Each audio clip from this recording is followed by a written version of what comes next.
ಮಕ್ಕಳನ್ನ ಎತ್ತಿಕೊಂಡು ತಾಯಿ, ವಿಶೇಷ ಚೇತನರು, ವೃದ್ಧರು, ಬಡ ಕೂಲಿ ಕಾರ್ಮಿಕರು, ಸೊತ್ತುಗಳನ್ನು ಹೊತ್ತು ವಿದ್ಯಾರ್ಥಿಗಳು ಹೀಗೆ ಸಿಟಿ ಬಸ್ನಲ್ಲಿ ಪ್ರಯಾಣಿಸಬೇಕಾದರೆ 1 ಕಿಲೋಮೀಟರ್ ಉದ್ದ ನಡೆದುಕೊಂಡು ಬಂದ ಬಳಿಕವಷ್ಟೇ ಬಸ್ ಅನ್ನು ಏರಬೇಕಾಗಿದೆ. ಇದು ತಲಪಾಡಿ ಟೋಲ್ ಎದುರುಗಡೆ ತಲಪಾಡಿ ಸಿಟಿ ಬಸ್ ಪ್ರಯಾಣಿಕರು ಕಳೆದ 1 ತಿಂಗಳಿನಿಂದ ಅನುಭವಿಸುತ್ತಿರುವ ಸಮಸ್ಯೆಯಾಗಿದೆ. ಫಾಸ್ಟ್ಯಾಗ್ ಕಡ್ಡಾಯಗೊಳಿಸಿದ ದಿನದಿಂದ ತಲಪಾಡಿ ಸಿಟಿ ಬಸ್ಗಳಿಗೂ ಕಡ್ಡಾಯ ಟೋಲ್ ನೀಡುವಂತೆ ನವಯುಗ ಸಂಸ್ಥೆ ನಿರ್ದೇಶಿಸಿತ್ತು. ವಾರ್ಷಿಕವಾಗಿ ₹15,000 ನೀಡುವಂತೆಯೂ 30 ಬಸ್ಗಳಿಗೆ ₹18 ಲಕ್ಷ ಪಾವತಿಸುವಂತೆ ಸಂಸ್ಥೆ ಕೇಳಿಕೊಂಡಿದೆ. ಆದರೆ ಇದಕ್ಕೆ ತಲಪಾಡಿ ಸಿಟಿ ಬಸ್ ಮಾಲೀಕರ ಸಂಘ ₹4,100 ಪಾವತಿಸಲು ಬದ್ಧ. ಅಲ್ಲದೆ ಹೆಚ್ಚು ಸುಂಕ ಕಟ್ಟಿದಲ್ಲಿ ಅದರ ಹೊರೆಯನ್ನು ಬಡ ಪ್ರಯಾಣಿಕನ ಮೇಲೆ ಹಾಕಬೇಕಾಗುತ್ತದೆ. ಟಿಕೆಟ್ಗೆ ₹3 ಏರಿಸುವುದು ಅನಿವಾರ್ಯ ಎಂಬುದು ಬಸ್ ಮಾಲೀಕರ ವಾದ. ಈ ಕುರಿತು ಟೋಲ್ ಸಿಬ್ಬಂದಿ ಬಸ್ ಮಾಲೀಕರು ಉಳ್ಳಾಲ ಠಾಣೆಯಲ್ಲಿ ಮಾತುಕತೆ ನಡೆಸಿದ್ರು. ಸಂಧಾನ ವಿಫಲವಾಗಿತ್ತು. ಅಲ್ಲದೆ ಫಾಸ್ಟ್ಯಾಗ್ ಕಡ್ಡಾಯದ ನಂತರ ಕೇವಲ 1 ಗೇಟಿನಲ್ಲಿ ನಗದು ಪಾವತಿಸುವ ವಾಹನಗಳಿಗೆ ಪ್ರವೇಶವನ್ನ ನೀಡಲಾಗಿದೆ. ಆದರೆ 1 ತಿಂಗಳುಗಳ ಕಾಲ ಟೋಲ್ ಸಂಸ್ಥೆಯವರು ಮಾತುಕತೆಗೆ ಬರುವರೆಂದು ಬಸ್ ಮಾಲೀಕರು ಟೋಲ್ ಎದುರುಗಡೆಗೆ ಬಸ್ ನಿಲ್ಲಿಸಿದ ಪರಿಣಾಮವಾಗಿ ಪ್ರಯಾಣಿಕರು 1 ಕಿಲೋಮೀಟರ್ವರೆಗೆ ಸುಡು ಬಿಸಿಲಿನಲ್ಲಿ ನಡೆಯುವಂತಹ ಪರಿಸ್ಥಿತಿ ಇದೀಗ ಎದುರಾಗಿದೆ.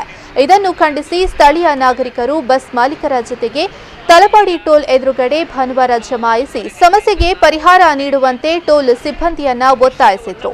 ಜನರನ್ನ ಶೋಷಣೆ ಮಾಡುವಂತ ಕೆಲಸ ಟೋಲ್ ಗೇಟ್ ಸಿಬ್ಬಂದಿಗಳಿಂದ, ಟೋಲ್ ಗೇಟ್ ನಡೆಸುವವರಿಂದ, ಕಂಪನಿ ಮಾಲೀಕರಿಂದ ಸಾರ್ವಜನಿಕರಿಗೆ ನಿರಂತರ ಕಿರುಕುಳವನ್ನು ಸಹಿಸಿಕೊಂಡು 1-2 ತಿಂಗಳು ನಾವು ಅದನ್ನು ಸಹಿಸಿಕೊಂಡಿದ್ದೀವಿ. ಮೊನ್ನೆ ಒಂದು ಅಪಘಾತದಲ್ಲಿ ಪಾಪ ಒಬ್ಬ ಅಮಾಯಕ ಯುವಕನ ಹೆಣ ಬಿತ್ತು, ಇಲ್ಲಿ ಗಾಡಿ ಆಕ್ಸಿಡೆಂಟ್ ಆಗಿ. ಈಗ ಬಸ್ಸಿನವರು ಏನೋ 10-30-35 ವರ್ಷದಿಂದ ಮೇಲೆ ಹೋಗಿ ಜನರನ್ನ ಇಳಿಸ್ಕೊಂಡು ಬರ್ತಿದ್ರು. ಅವರಿಗೆ ಸುಮಾರು ₹20,000 ತಿಂಗಳಿಗೆ ಕಟ್ಟಬೇಕಂತ ಕಟ್ಟಾಜ್ಞೆ ಮಾಡಿದ ಕಾರಣಕ್ಕೆ ಬಸ್ಸಿನವರು ಟೋಲ್ ಗೇಟಿನ ಈ ಕಡೆ ತಿರುಗಿಸಿ ನಿಲ್ಲಿಸುವಂಥ ಈಗ ಸುಮಾರು 2 ತಿಂಗಳಿಂದ ನಡೀತಾ ಇದೆ. ಆ ಪಾಪ ಜನರು ಇಲ್ಲಿ ಇಳಿದು ಸುಮಾರು 1/4 ಕಿಲೋಮೀಟರ್ ನಡೆದು ಕೇರಳದ ಬಸ್ಸನ್ನು ಹತ್ತುವಂಥದ್ದು. ಆ ಕೇರಳದ ಬಸ್ಸಿನವರು ಅಲ್ಲಿ ಇಳಿಸಿದ ಜನರು ನಡ್ಕೊಂಡ್ಬಂದು ಈ ಬಿಸಿಲಲ್ಲಿ ಈ 42 ನಂಬರ್ ಬಸ್ಸನ್ನು ಹತ್ತುವಂಥದ್ದು. ಇದಕ್ಕೆ ನಾವು 1-2 ತಿಂಗಳು ಯಾರು ಜನಪ್ರತಿನಿಧಿಗಳು ಬರ್ತಾರಂತ ಕಾದು ನೋಡಿದ್ವಿ. ಈ ಸಂದರ್ಭ ಬಸ್ ಮಾಲೀಕರ ಸಂಘದ ಅಧ್ಯಕ್ಷ ಕರೀಂ ನಾಗತೋಟ, ಸಂಚಾಲಕ ಸತೀಶ್ ಕುದ್ರು, ತಾಲೂಕು ಪಂಚಾಯತ್ ಸದಸ್ಯೆ ಸಿದ್ದಿಕ್ ಕೊಳಂಗೆರೆ, ಡಿವೈಎಫ್ಐನ ಅಶ್ರಫ್ ತಲಪಾಡಿ, ಹುಸೈನ್ ತಲಪಾಡಿ, ಶಬೀರ್ ತಲಪಾಡಿ ಮೊದಲಾದವರು ಉಪಸ್ಥಿತರಿದ್ದರು. ನಮ್ಮ ನವಯುಗ ಟೋಲ್ನವರ ಪರವಾಗಿ ನಾವು ಈಗ ಸಾಧಾರಣ ಒಂದು 35 ವರ್ಷದಿಂದ ಈ ನಮ್ಮ ಸಿಟಿ ಬಸ್ 42 ಮತ್ತು 43 ನಂಬರ್ ಬಸ್ಗಳನ್ನು ಜನಗಳ ಸೌಕರ್ಯಕ್ಕೋಸ್ಕರ ನಾವು ಮೇಲೆ ತನಕ ಹೋಗಿ ಅವರನ್ನು ಇಲ್ಲಿದ್ದ ನಾವು ಎಲ್ಲ ಅವರನ್ನು ಟ್ರಿಪ್ ಮಾಡ್ತಾ ಇದ್ದೇವೆ. ಯಾವುದೇ ಈ ಟ್ರಿಪ್ಪು ಇದು ಗೇಟ್ ಓಪನ್ ಆದ ನಂತರ ಇವರು ಕೇವಲವಾಗಿರೋದು ನೀವು ಬಸ್ನವ್ರ ಮೇಲೆ ಹೋಗುವ ₹40,000 ಕೊಡಬೇಕೆಂದು ನಮ್ಮ ಹತ್ರ ಡಿಮಾಂಡ್ ಆಗ್ತಾರೆ. ₹40,000 ಬಸ್ನವ್ರ ಕಡೆ ಒಂದು ಪ್ಯಾಸೆಂಜರ್ ಮೇಲೆ ₹5 ಟಿಕೆಟ್ ಜಾಸ್ತಿ ಆಗ್ಬೋದು ಒಬ್ಬರಿಗೆ. ₹5 ಈಗಲೇ ₹8 ಕೊಟ್ಟು ಹೋಗಲಿಕ್ಕೆ ಕೆಲವು ಕಷ್ಟದಲ್ಲಿ ನಮ್ಮ ಬಡವರು ಬಸ್ಸಿನಲ್ಲಿ ಬರುವವರು ಯಾರು?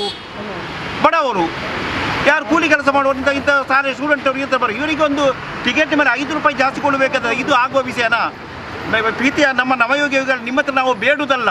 ನಿಮ್ಮ ಬೋರ್ಡ್ನಲ್ಲಿ ಉಂಟು ತಿಂಗಳಿಗೆ ₹4,000 ₹100 ₹4,100 ಕಟ್ಟಿ ನಿಮಗೆ ಫುಲ್ ಪಾಸ್ ಅಂತ ಉಂಟು. ಆದರೆ ನಾವು ಬಸ್ಸಿನವರಿಗೆ ಇವರಿಗೆ ₹4,100 ಇವರು ಕೊಡುವುದಿಲ್ಲ. ಇವರು ನೀವು ₹40,000 ಕೊಡಬೇಕು. ಯಾಕೆ ನಾವು ₹40,000 ಇವರ ಬೋರ್ಡ್ ತೆಗೆಯಲಿ. ಇವರು ಬೋರ್ಡ್ ಯಾಕೆ ಹಾಕಿದ್ರು ₹4,100 ಕೊಡಬೇಕಂತೂ? ಅದು ಇಲ್ಲಲ್ಲ, ಅದು ಹಾಕಲಿಕ್ಕೆ ಅವಶ್ಯಕತೆ ಇಲ್ಲಲ್ಲ.